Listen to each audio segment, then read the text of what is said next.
Tere, austatud Köhleri austajad. Minu ettekande teema või õigupoolest selle sõnastus, selle katkendlikkus, see koma seal vahel võib tunduda natuke provotseerivana, aga esialgu, kui ma vaatasin selle konverentsi kava, siis mulle tundus, et kogu see tähelepanu on pööratud Köhleri ühiskondlik-poliitilisele tegevusele ja seetõttu ma olen sügavalt veendunud, et niisugusel konverentsil peaks rääkima ka tema loomingust, sest sellisel juhul võib-olla asetuvad ka nagu õigemasse või paremasse perspektiivi ka tema pingutused Eesti asja ajamisel. Ma olen veendunud, et Mai Levin on minust tunduvalt parem Köhleri tundja ja ma tõesti soovitan tõesti kõikidel ülesastumistel, mis tal tõenäoliselt selle üritusega siin Viljandis on seotud, kindlasti nendest osa võtta, sest see on ammendamatu info ja ideede allikas, see Mai Levini suhe nagu Köhlerisse. Aga mina üritan siis 20 minuti jooksul anda ka oma parima, mida on raske teha, sest Köhler ükskõik kust seda alustada, seda tema loomingulise elu harutamist tegelikult jõuab väga erinevatesse paikadesse. Ja seetõttu ma olen valinud subjektiivselt muidugi mingid niisugused toetuspunktid. Esimene neist on kirjeldada natuke seda Köhleri kujunemist siis läbi tema elu ja loomingu topograafiliste keskpunktide, et selle kaudu jõuda siis tema kui klassikuni ja akadeemilise kunsti muutumisteni 19. sajandi teisel poolel, mis kahtlemata on ka tema loominguga tihedalt seotud, kõik need protsessid. Minu ettekande teema sõnastus on sündinud igal juhul kindlast veendumusest, et Köhleri suurus avaldub teatud vahepealsuses.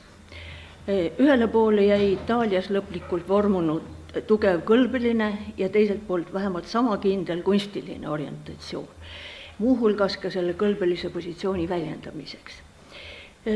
Selle mõttekäigu selgitamiseks ei ole minu arvates paremat näidet, kui on kunstniku hilisloomingusse kuuluv doktor Philippe Carrelli portree, juba ainuüksi seetõttu, et portree on maalitud 1886. aastal pärast selle portree peategelase surma. Juba see üksi sunnib mõtlema, et omal kombel on tegemist küpsete isiksuste eluhoiakute ja tegude ringi sulgumisena, nii portreteeritava kui ka maalija isiksuse kokkuvõttega. Keisrite Nikolai I ja Aleksander II ihuarsti on jäädvustatud ühelt poolt tema ameti ja teenete kogu vägevuses, paraadportreena, salanõuniku mundris ja pälvitud ordenid rinnal. Teisalt on tegemist ka miljööportreega, mille mõned detailid viitavad Carrelli pürgimustele ametist väljaspool, aga ka kunstniku ja portreteeritava lähedusele.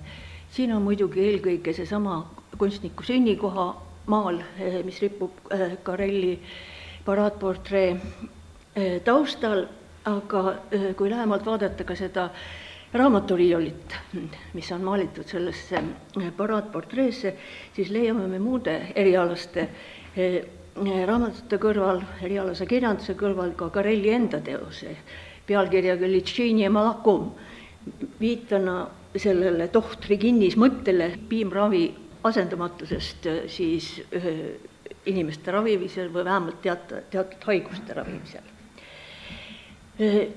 Köhlerist kõneldes pööratakse õigusega tähelepanu tema ühiskondlikule tegevusele ja see oli valdkond, kus me võime tõesti näha temast tõsist rahvuslast ja rahvusliku liikumise tegelast, aga kunstnikuna oli Köhler kosmopoliit, kes sulandus oma kunstihariduse, kunstiliste tõekspidamiste, professionaalsete oskuste ja loomingulise arengu tõttu suurepäraselt 19. sajandi teise poole akadeemilise kunsti arengulukku.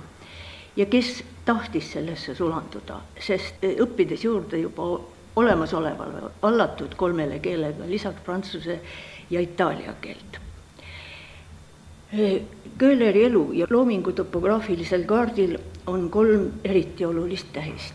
Eesti, Sankt Peterburg ja Itaalia. Need geograafilised punktid kandsid kunstnike jaoks erinevat tähendust. Eesti oli vaimne tagala, identifitseerumise võimalus ja kunstniku ühiskondliku aktiivsuse ala, kuid puudutas Köhleri elu loomingulist poolt küllaltki vähe. No siin võiks tõesti tähelepanu juhtida kõige olulisemale tööle Kaarli kiriku apsiidimaalile aastast 1879, mis oli pikka aega ainuke tõsine suur niisugune kompositsioon, mille järgi Köhleri loomingut üldse oli võimalik Eestis tundma õppida. Nüüd Peterburis omandas ta teatavasti erialased oskused. Ja need geograafilised punktid muidugi omasid erinevat tähendust ja välja arvatud Peterburi puhul, mis omamoodi on nagu niisugune suletud ring, kus ta alustas ja ka tegelikult lõpetas oma loomingulise tee. No nagu teada, Peterburi kunstiakadeemia aastad ei olnud Köhlerile kerged, ei majanduslikult ega ka psüühiliselt. Kuigi ta aja kulgedes oli üha edukam, pälvides natuuriklassi õppetööde eest autasusid, muu hulgas ka tõenäoliselt nende kunstiakadeemia muuseumis Peterburis asuvate aktide eest. Klassikalises akadeemias, kunstiakadeemias nii Venemaal kui ka mujal seati meesfiguur dramaatilisse poosi tavaliselt ning alustati tihtipeale spetsiaalselt reljeefselt välja mehe muskulatuur. Selleks ajaks, kui kunstiõpilastele see ülesanne anti, olid nad põhjalikult läbinud juba antiikskulptuuride, joonistuste, graafiliste lehtede, kaasaegsete freskode kopeerimise kursuse ja olid samuti õppinud inimese anatoomia spetsiaalse selleks eesmärgis valmistatud skulptuuride järgi. Mõnikord oli kohalikus haiglas võimalus kasutada ka kehade, üksikasjade ja kehaliikmete tundma õppimiseks surnukehi. Miks oli aga vaja mehe, kes tavaliselt oli lihtne tööline, keha kujutamiseks nii põhjalikku ettevalmistust?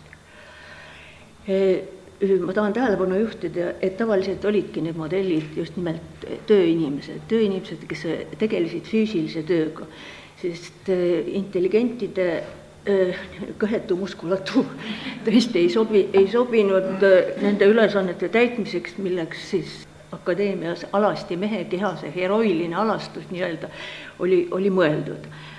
Ja tuligi luua selline keha, et jäädvustada suurte kõrgete ideaalidega tegelevate ajalooaineliste kompositsioonide tegelaskonda. Tuli luua selline keha, mis oli suuteline tähendust vahendama ja suure ajaloolise sügava tähenduse ja kõrgete ideaalide tähendamiseks ei sobinud muidugi meest abitult kujutada. Suhtumine naise kehasse oli Köhleri ajal ja kuni sajandi lõpuni peaaegu kunstiakadeemiatest teine, aga ma tulen selle juurde ettekande lõpus korraks tagasi. Köhler alustas tõesti või valis õigupoolest oma õpingute hilisemas järgus oma juhendajaks professor Aleksei Markovi, mis võib-olla ei olnud kõige õnnestunum valik. Ilmselt ta lähtus siin sellest, et Markov oli väga populaarne, kuid ja ma arvan, et Köhler oli siin õigus, et ta tundus talle ebaõiglasena, sellepärast, et ta kujunesid klassis oma lemmikud, soosikud, kelle edule ta iga hinna eest kaasa aitas. Tol ajal oli tõesti vist nii, et olukorras, kus auhinna pälvimiseks oli tõesti vaja soosingut, hakkab üha enam silma paistma Köhleri tugev iseloom. Ta ei suuda stipendiumite ja autasude saamiseks õppejõududele pugeda ja sama sirgeselgne tegelikult on ta ka edaspidi oma suhetes nii-ütelda võimuga. Siin võiks meenutada näiteks Võnnu kiriku altarimaali tellijat Siversit, kellega suheldes ta pani viimase niisuguse seisusliku kõrkuse ja eelarvamused kohe kiiresti paika, vastates, et ta suudab seda ülesannet altarimaali siis teostada tunduvalt paremini kui tol ajal oma kuulsuse tipus olnud Carl Timoleon von Neff. Kuigi kunstniku tabasid tõesti ka juba karjääri algusaastal ja hiljemgi periooditi depressioonihood, teatav niisugune energia kadu ja loomisvõimetus, ta on seda ise kirjeldanud ja ta tuleb ka kirjavahetusest välja, siis enesekindlusest ja eneseuhkusest ei jäänud tal tegelikult kunagi puudu. Et ilmselt oli see niisugune kaasasündinud talupoja seisuse uhkus, millele ta sai tõesti kogu aeg toetada. Mis puutub nüüd Markovisse ja tema juhendamisvõimesse, siis Markov esindas 19. sajandi keskpaiga akadeemilist klassitsismi traditsiooni, millele jäi, aga ma rõhutan, omal kombel kindlaks ka Köhler. Ta on väitnud järgmist. Kunstniku esimeseks ülesandeks peab olema saavutada suurimat lihtsust ja tõde ilma liialdamata äärmise idealismi või reaalsuse poole, mis ulatuks jämeduse või inetuseni. Nii võib lugeda Köhleri 1886. aastal Pruskaja Starinas publitseeritud siis autobiograafias. Samas tuleb tunnistada, et Köhleri õpingute aegne 19. sajandi kunstipilt oli tegelikult küllaltki keeruline nii Pariisis kui ka Venemaal. See oli omamoodi üleminekuaeg, need 1850. aastad, mil Köhler peamiselt kunstiakadeemias kujunes. See oli nii Prantsusmaal, mil kunstiareenile tuli Courbet oma realismi ideedega, aga sama edukalt ka Prantsusmaal salonginäitustel esinesid ka uusklassitsismi ja ka romantismist mõjutatud akadeemikud ja samuti Biedermeier kunstiversioonid, näiteks need samad Troubadouri-Maali viljelehad Prantsuse kunstis olid seal täpselt samamoodi kõrvuti eksponeeritud. Väljaspool Pariisi muidugi kujunes see olukord veelgi keerulisemaks, sellepärast et Venemaal tegutsesid Köhleri õpingute ajal tõesti ühel ja samal ajal Karl Brõlovi sellest erakordselt populaarsest kompositsioonist Pompei viimne päev värviplahvatustest innustanud tõesti romantilise akademismi esindajad, aga selle kõrval oli nüüd lisaks sellele nii-ütelda Markovi traditsioonile tegutses juba Aleksander Venitsjanovi koolkond, mida me võime nimetada tõesti niisuguseks ka jällegi biedermeierlikuks lüüriliseks vararealismiks, nagu ka Pavel Fedotovi vene groteskse olustiku lüürilisi tõlgendusi.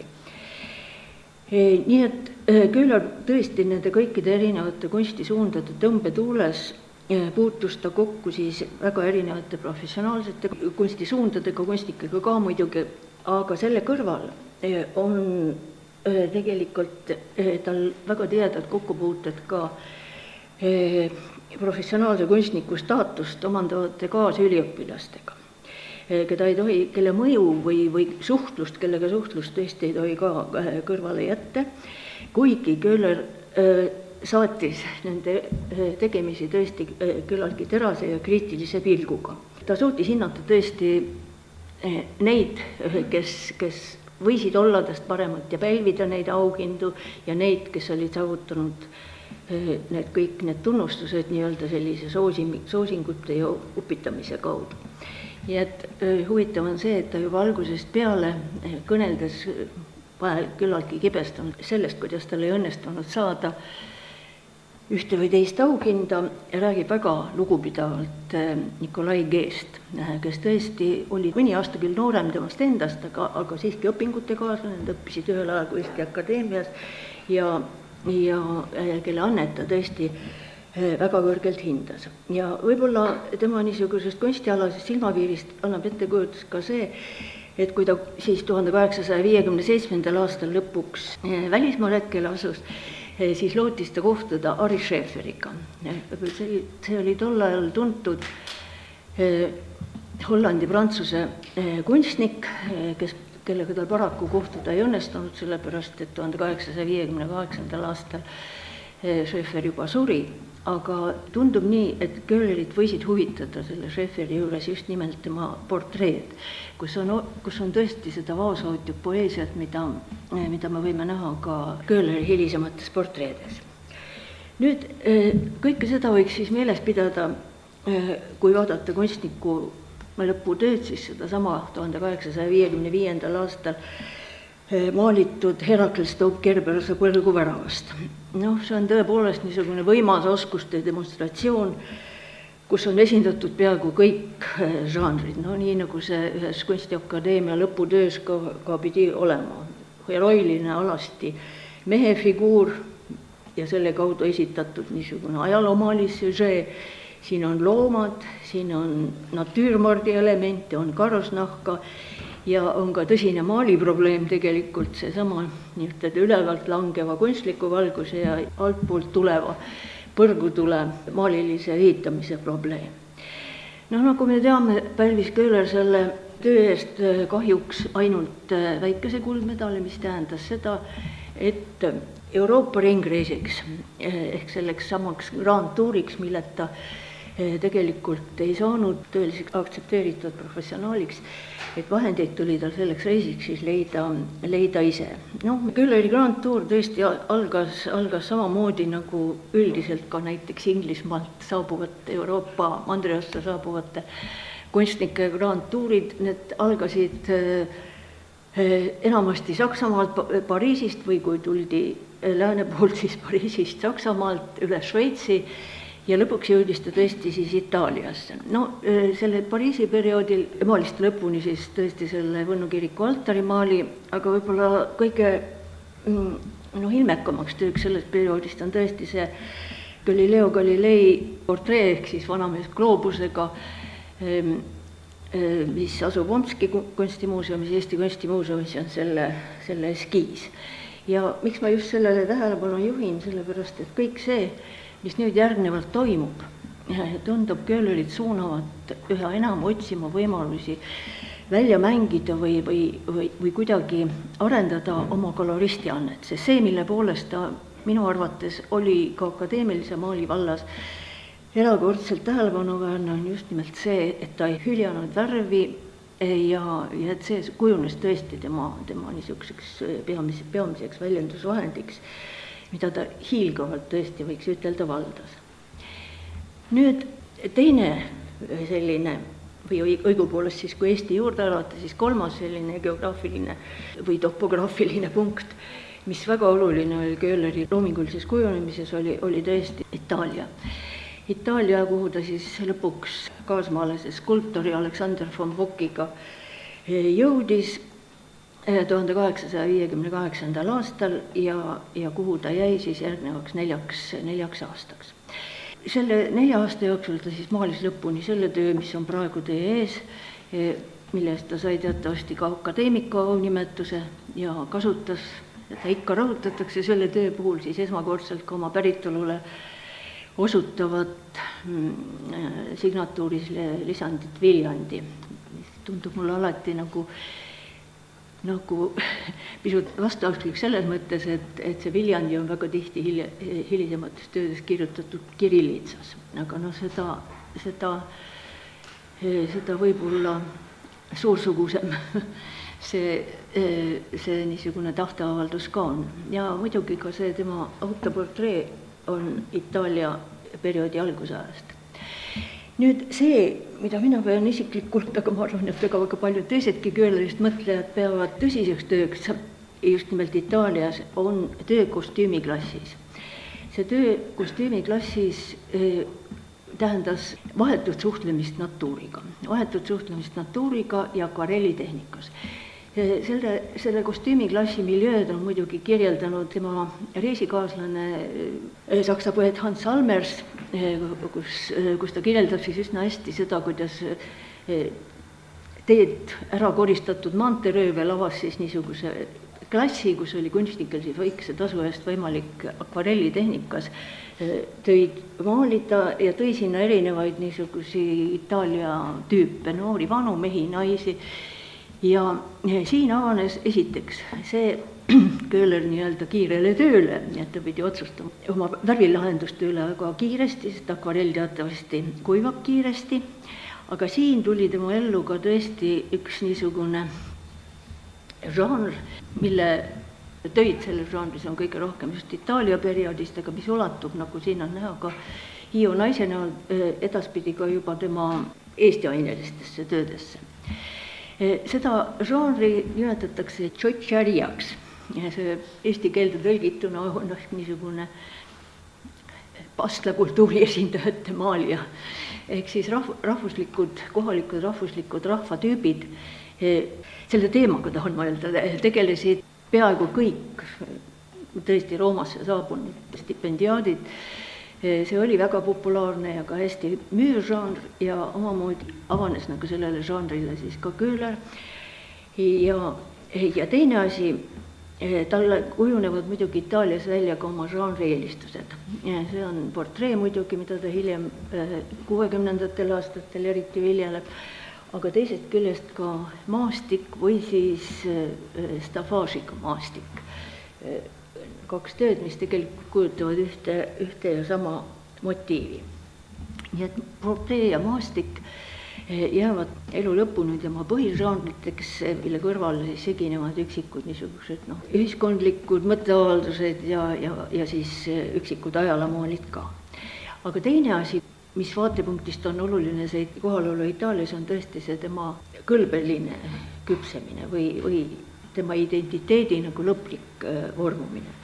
Ja see oli tõeline probleem selles mõttes, et itaallased ütlesid ta kohta il buon russo, ehk pidasid teda venelaseks. Peterburis tõesti peeti teda sakslaseks, kes esineb mingil veidral kombel eestlasena ja oma nii-ütelda mõttemaailmast tuli tal see asi selgeks teha ja muidugi ei olnud paremat kohta selles kui Itaalia, sellepärast et juba see Itaalia poliitiline ajalugu lõi piisavalt hea fooni, kui ühel pooles Itaalias hõigati elagu kuningas, siis teine pool hõikas elagu Garibaldi ja see poliitiline niisugune keerukus tegelikult ja aktiivsus ja see intensiivsus nii-ütelda sundis ka paljusid kunstnikke tegelema selle nii-ütelda rohujuure tasandil diplomaatiaga, mille Köhleril oli tõesti võimalus Saksa kunstnike ühingu peamistes kohtumiskohtades ehk siis El Greco ja Colonna kohvikutes. Ja seal on muidki tunnusmärke, et ta tõesti muretses ka Eesti talupoegade üle kogu selle poliitilise niisuguse kireva elu foonil, kirjutades siis Natalja Grotile, et ta räägiks oma vennaga Nikolai Semjonovikuga, kes oli Venemaa talupoegade pärisorjusest vabastamise komitee liige, et seal ka piisavalt tähelepanu pöörataks Baltikumis elavatele talupoegadele ja nende olukorrale. Nüüd Itaalia oli tõesti väga oluline punkt. Ta ei tahtnud siit võib-olla lahkuda, nii nagu ta kirjas Natalja Grotile kirjutab, et Roomat ei ole sugugi kerge maha jätta ja et kõikidest linnadest, mida ta tunneb, oleks ta jäänud kõige meelsamini just Rooma. Sest siin ta tundis nagu end kunsti ja looduse ilu kaudu enam kunstnikuna kui kusagil mujal maailmas. Asjaolud igal juhul sundisid teda tagasi pöörduma, nii et 1862. aastal ta tegelikult on juba teel Peterburi, kus ta siis oma järgnevad eluaastad peamiselt veedab, külastades küll just nimelt eriti 1863. ja 1864. aastal siis kodukohta, mille käigus valmisid siis need tööd, mis on meile kõigile hästi tuttavad.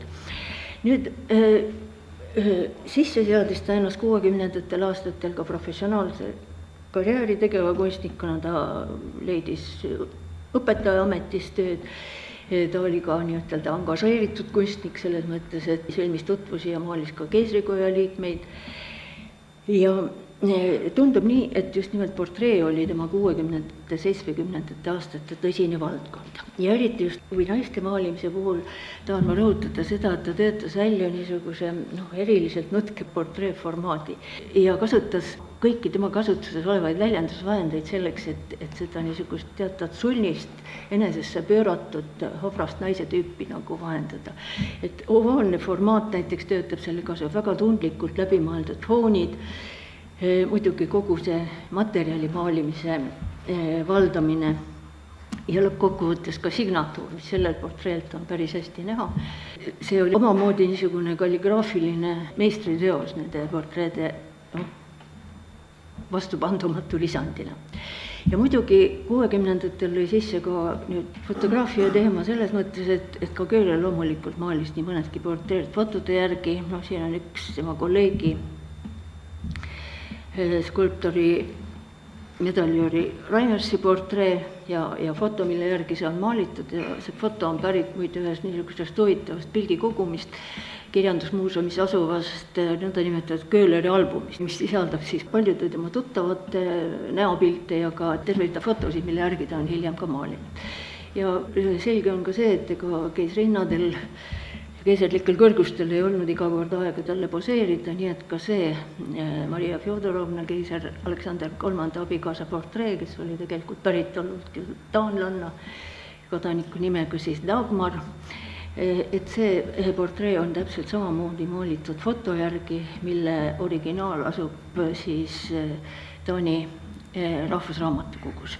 Tagasi pöördus ta ka maastiku juurde, aga see tundub olevat niisugune puhang tema loomingus 70. aastate keskpaiku ja seotud just nimelt sellega, et koos Nikolai Semjonoviga liikus ta 1872. aastal siis Krimmi Nikolai Danilevski suvekodusse. Nikolai Danilevski oli filosoof, loodusteadlane, kes veetis oma suved siis Krimmi rannikul, tegi oma uurimistööd ja see Šatka mõis, mis on siin ka foonil, selle pildi foonil näha, kus siis Danilevskid elasid ja kus ka Köhler peatus, oli siis tegelikult Krimmi sõjas hävitatud mõisa peahoone kõrval asunud valitseja maja.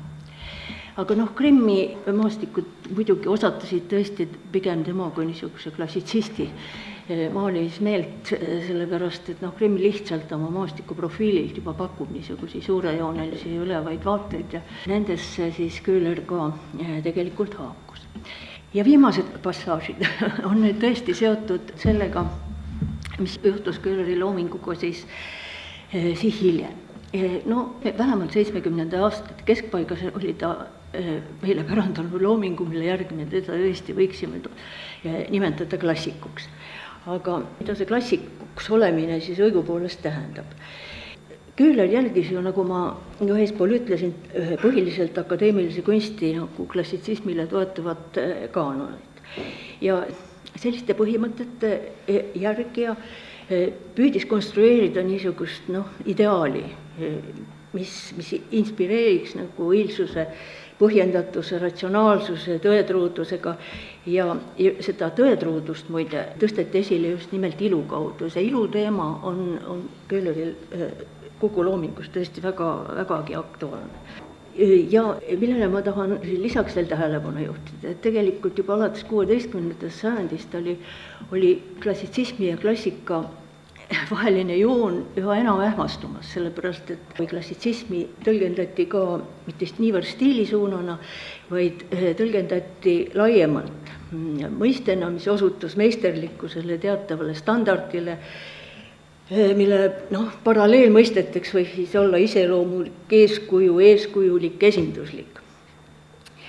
Ja selles mõttes tänapäeva kunstiteadlased räägivad nagu teiste kunstisuundade puhul mitte klassitsismist, vaid klassitsismidest, sest täpselt samamoodi võime me kõnelda ka India skulptuurist, klassikalisest India skulptuurist, klassikalisest Hiina maalikunstist. Neid kõiki ühendab niisugune vaoshoitus, väärikus, intellektuaalsusele osutamine. Aga see klassikaline traditsioon, see oli traditsioon, mis vajas pidevalt interpreteerimist. Need mudelid, mis antiikajal juba kehtestati, ja tegelikult neid interpreteeriti järgnevatel sajanditel. See ei olnud tardunud süsteem, vaid neid interpreteeriti järgnevatel sajanditel alates juba antiik-Kreeka ja antiik-Rooma aegadest. Ja 19. sajandil oligi see klassikaline traditsioon nagu põimunud pärandi traditsiooni säilimise ja teiselt poolt selle elustamise ja interpreteerimise ümber. Nii et tuleks silmas pidada, kui me vaatame näiteks kas või seda tööd, et akademism, mis klassitsismile toetas, et see oli muutuv ja see muutus 19. sajandi teisel poolel üha enam. Ta kujutas endast niisugust absorbenti, mis suutis tõesti adapteerida ka väljaspool klassikalist traditsiooni sündinud moodsakunsti ja akademismi enda raames toimuvaid liikumisi nii salongikunsti kui ka siis vabaõhumaali suunas. Võib-olla selle adapteerumise näiteks tõesti see Truu Valvar on päris hea töö, sest see on selge, et kogu see niisugune valguse, õhu ja natuuri problemaatika on selles väga tugevalt sees, kuigi võib-olla niisuguses Köhlerile alati omasest mõõdutundelises vormis või sellises teatavalt summutatud vormis. Et ta eelistas alati idülli paatosele. Ja see on muidugi huvitav töö ka mitmes muus mõttes. Läheval vaatamisel on need proportsioonid selle tütarlapse ja koera vahel muidugi ka täiesti käest ära, aga kogu see stseen iseenesest 19. sajandi teise poole akademismis väga populaarne looduses, koer, need on tõesti motiivid, mis publikule alati meeldivad. Aga 2001. aastal, kui oli Köhleri 175. sünniaastapäevale pühendatud konverents, siis käsitles seda tööd Anders Härm Vladimir Nabokovi Lolita kujundi võtmes. Ja sellele esialgu ootamatule tõlgendusele leiab siiski Köhleri eluloost tegelikult mõningaid kinnitusi. Kas või sellest, et Võnnus, kui Malermeister Faber suri, taheti teda naida 30-aastase Malermeistri lesega. Aga Köhler ise on oma autobiograafias tunnistanud, et talle meeldis hoopis rohkem tolle 16-aastane tütar Rosa. Või siis episood näiteks puhkuses Gleisweileris, kus ta parandas mõnda aega oma tervist, kus teda ähvardas oht 14-aastase portreteeritava tumedate silmade näol. Mulle tundus, et see kirg võib tugevneda, et sellest lahti saada, hakkasin sihilikult nalja heitma, et tekitada enda suhtes vastumeelsust ja nii vabanesin ma kirest, räägib ta oma eluloos. Nüüd Köhleri looduse tunnetust natuuri pealetungi ajal akademismil oli tõesti perfektne, see võiks öelda isegi, et kaasa sündinud. Ja kahtlemata on seda tunda ka nendes kahes hilises ajalomaalis siis Eva granaatõunaga ja Eva pärast pattu langemist.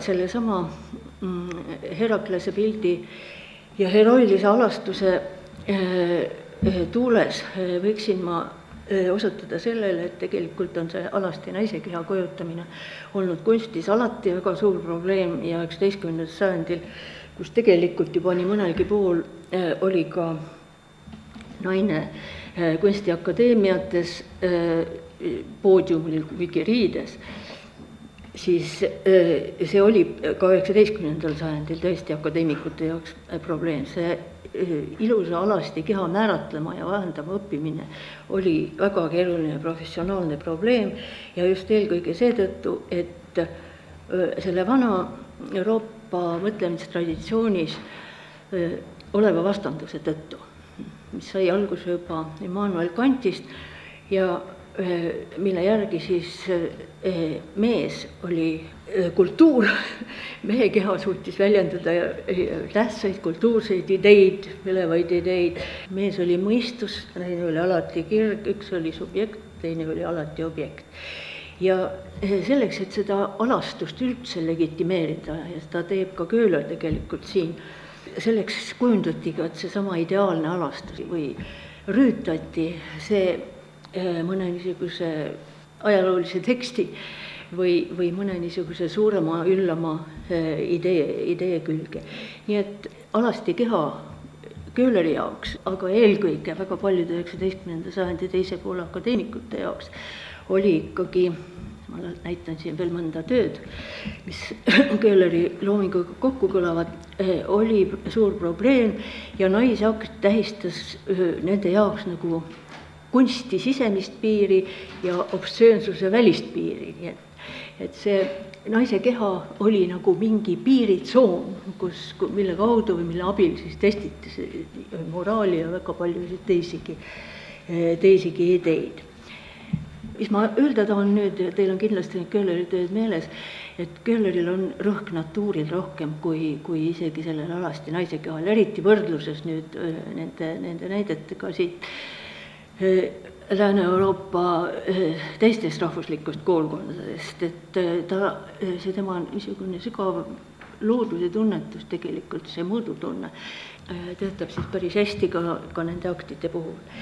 Ja viimane töö, mu aeg on lootusetult läbi, millele ma tahtsin tähelepanu juhtida, aga ma loodan, et Linda äkki räägib sellest ka natuke rohkem, on just nimelt see Lorelei Needmine munkade poolt ja just nimelt selles kontekstis, kuidas see akadeemiline kunst siis ikkagi muutus ja kuidas muutus ka Köhler, kuigi ta seda võib-olla oma väljaütlemistes ja teoreetilistes seisukohtades ei tunnistanud. No see on töö, mida siis on peetud väga ebaõnnestunud tööks juba selle loomise algusest peale, ta sai hävitava hinnangu, aga mul on tunne, et see hinnang on ebaõiglane, sellepärast, et seda tööd hinnati tol ajal ja väga kaua ka hiljem täiesti valedelt positsioonidelt. Et selle töö hindamisel ei suudetud näha seda, et kunstiareenile oli romantismi järellainetusena tõesti ilmunud sümbolism ja see tähenduste niisugune sissepoole pööratus ja paralleelsete maailmade loomine ja veelgi laiemalt võttes tegelikult kunstiareenile oli siis tulnud dekadentliku kunsti ideed. Modernistlikule tõlgendajale ei saanudki see töö meeldida, sest see kirjeldab tõesti rohkem varjatud kui siis tegelikku maailma. Sellega ma lõpetan ja aitäh teile.